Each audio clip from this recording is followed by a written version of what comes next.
We have some interesting news in the movie business. For a while now, Warner Brothers has been basically up for sale, which is a crazy thing to think about because it's such a large movie company, movie studio. And for the last couple months, it really looked like Netflix was going to get it. That was a whole ordeal. A lot of people thought if Netflix did get it, that would be the start of the end for movies as we know it, especially in terms of the movie theaters.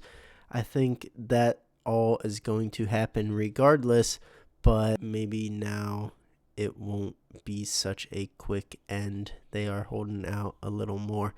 Why is that? Because it seems like the deal is done and Paramount has won the war to get Warner Brothers. At least that's the way I've interpreted it. I didn't really want to cover this until we had a definite conclusion, but it's been an ongoing thing for months, and I think it's finally coming to a close. We're going to talk about that. We have a few articles to go through, but before I do that, this is what I do and this is what I talk about.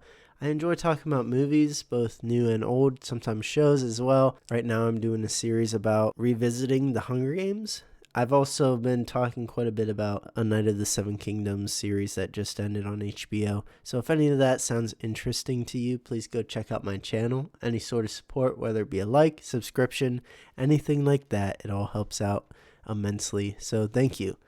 Let's just get into it. There's a few that I saw here on Geeks and Gamers. The first one was yesterday. Yeah, yesterday. Warner Bros. Discovery declares Paramount bid superior to Netflix. 4-day window opens. So, yeah. So, like I said, a lot of, for a while now, it looked like Netflix was going to win it.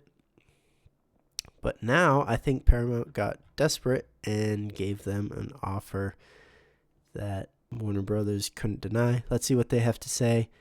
In December, the Warner Bros. Discovery Board declared Netflix the bidding winner. Exactly. So that happened back in December. It's been 2 months since that has happened.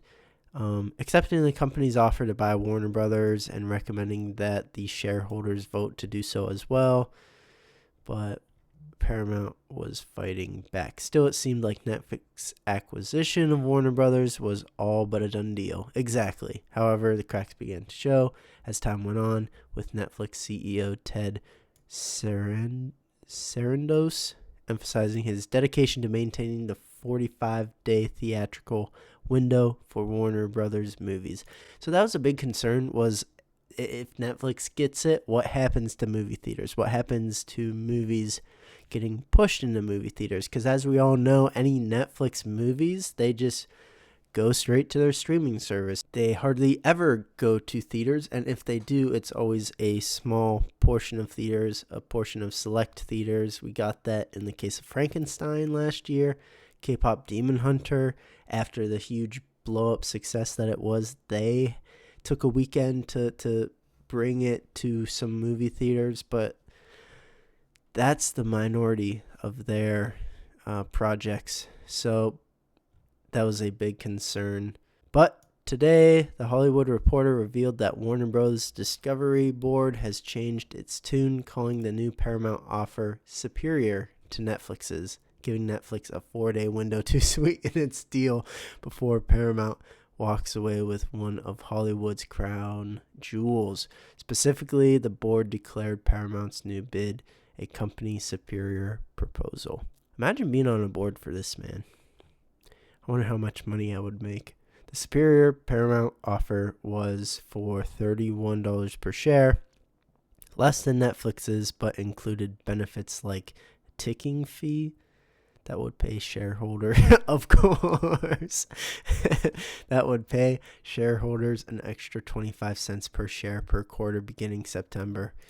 A $7 billion regulatory termination. What does that mean? If the deal doesn't pass government's oversight, blah, blah, blah, blah, blah. So, yeah, they sweeten the deal for the shareholders, obviously. That's the only way you're going to win them over. As the Hollywood Reporter points out, the continued uncertainty and back and forth surrounding the Warner Bros. Sale has certainly worked in the board and the shareholders' favor. resulting in a constantly improving deal for them once the studio is finally put in someone else's hands. Yeah, so the board keeps winning and getting richer and richer. That was the first article. Let's look at this one. That was also yesterday. So that was the deal. Warner Bros. Gave a 4-day window for Netflix to make a better deal. And then we also got the news that Netflix backs out finally. So that declares Paramount the winner. Backs away from bidding war. While it respects Warner Bros., the studio was never viewed internally as essential at any cost. Fair enough. Yeah, because Netflix has a good thing going for them. The best streaming service in terms of success, by far.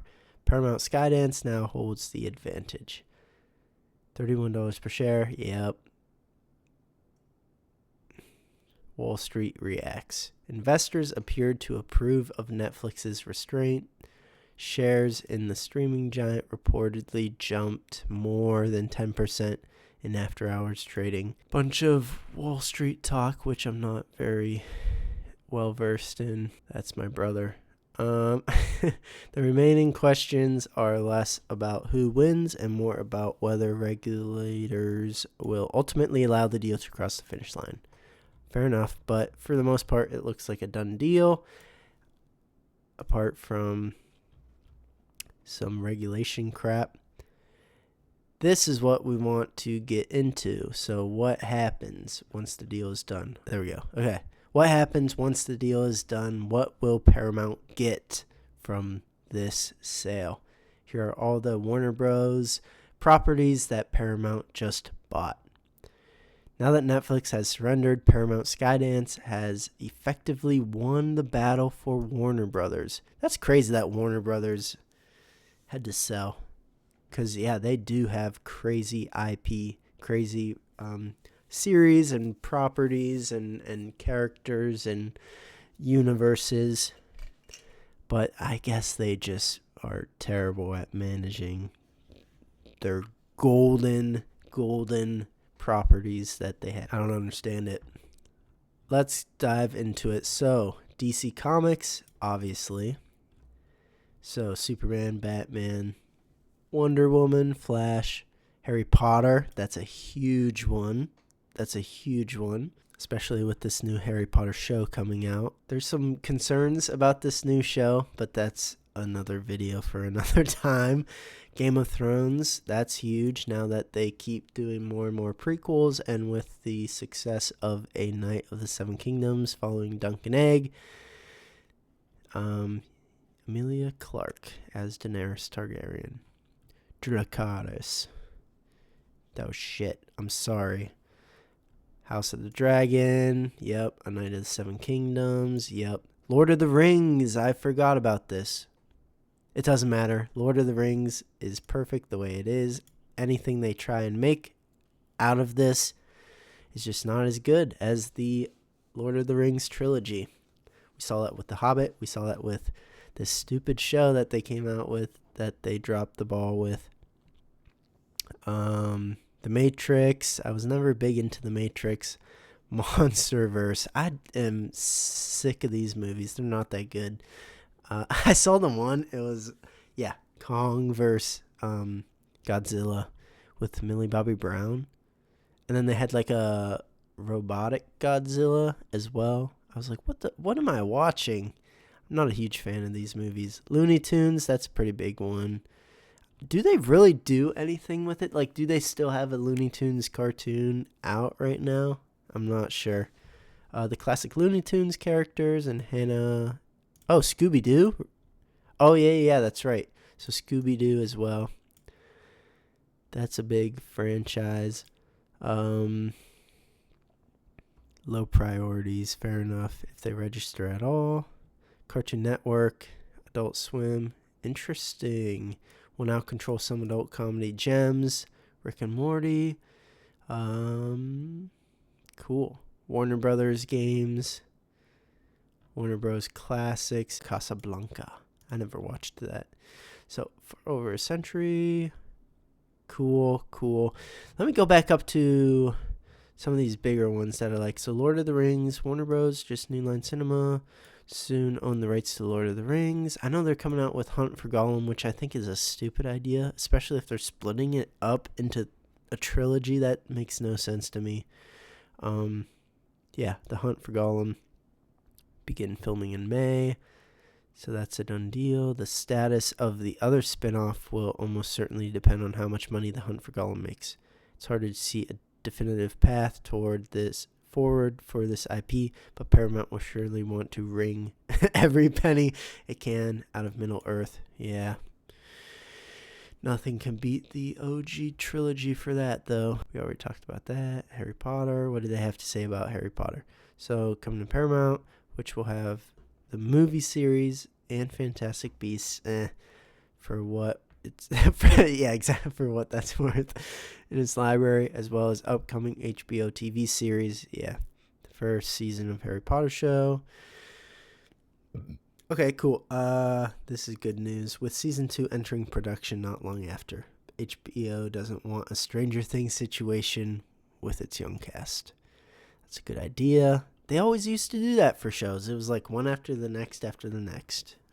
So that's what Paramount will get from Warner Brothers. Quite a bit of good stuff, good universes, good IP. I think there was one more. Oh, that one, and then maybe this one. So this talks about the Snyderverse, which is not good news for James Gunn. Is Paramount bringing back the DC Snyderverse? Here's what we know so far. It is possible that Paramount will restore the Snyderverse now that it looks poised to take control of Warner Bros. Discovery. Is it possible? Sorry, that was a question. Rumors are once again swirling, blah, blah, blah. Dude, Snyderverse fans are so annoying. Obviously, James Gunn universe is cooked. It's not going to last very long. But at the same time, are we forgetting that the Snyderverse movies weren't that good compared to MCU movies that were coming out at the same time? It seemed like every DCEU movie that was coming out, Snyderverse, was just like, at least for me, when I was growing up, and I was like, dude, DC sucks. These movies suck. I wasn't a huge fan when you compare it to Marvel movies that were coming out at the same time. People seem to forget that. It's like they had to literally release their biggest movie twice. Oh, the Snyder cut. Maybe it'll be better this time. No, it really wasn't. So, like, I don't know why people even want this to come back. Is that a hot take? I don't know. James Gunn isn't very good either. Whatever. I didn't mind the Superman movie, but, like, the way that James Gunn is focusing on Peacemaker and Creature Commandos and Clayface and Supergirl instead of focusing on Superman, Batman, and Wonder Woman right off the bat, you can't do anything except fail. And James Gunn, just, I don't know. So his universe isn't going to last very long either. The Superman problem. Adding fuel to the debate, Netflix co-CEO, blah, blah, blah, previously testified before Congress that James Gunn's Superman was not the major profit driver for Warner Bros. Discovery that many Hollywood trade outlets claimed it was. I mean, yeah. That reality creates additional pressure on the current DC leadership team as they attempt to relaunch the brand. Would Paramount really go backward? The central question many observers are now asking is straightforward. If Warner leadership were to lose confidence in Gunn's DC strategy, would the logical move really be to reinstall the architect of the previous failed cinematic universe? No, they shouldn't, because Henry Cavill is now a dad. He's like 40-something years old. Same with Ben Affleck. Although Ben Affleck is the best-looking Batman, in my opinion. Gal Gadot, like, we've already been here and done that, and it wasn't that good.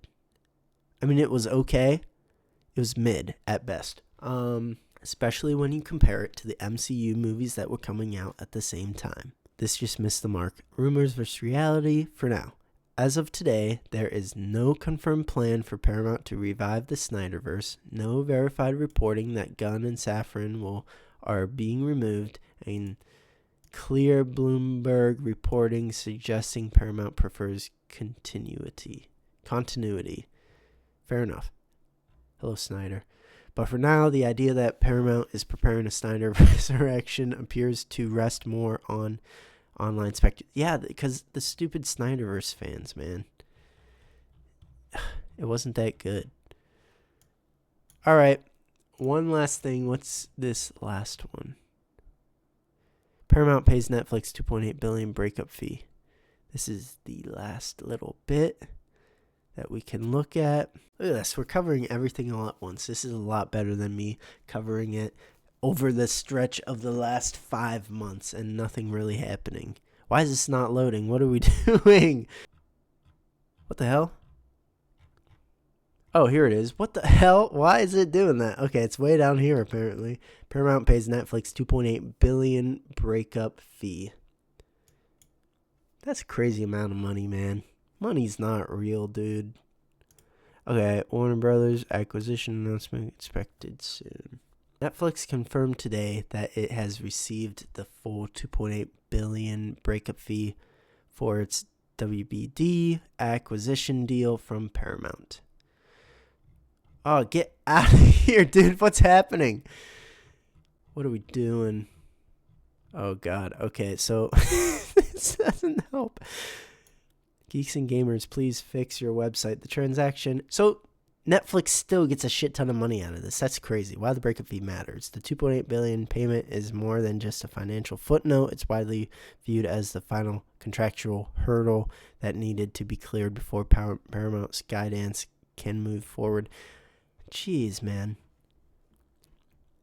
How do I get rich like this? Paramount's $111 billion bid was previously deemed superior.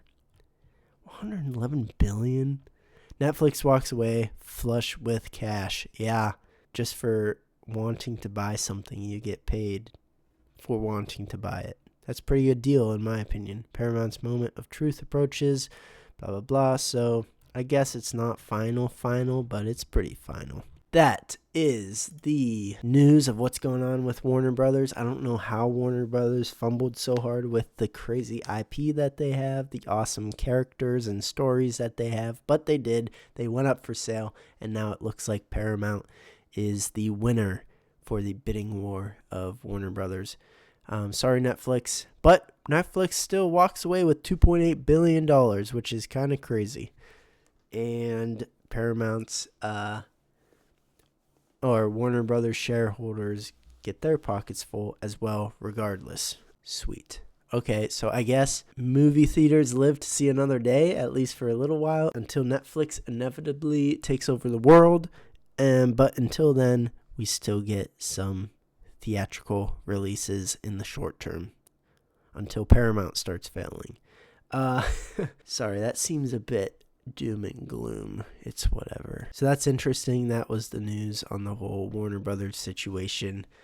If you liked this video, please give it a like and check out my channel. See if there's any other stuff that you like. Any sort of support helps me out immensely.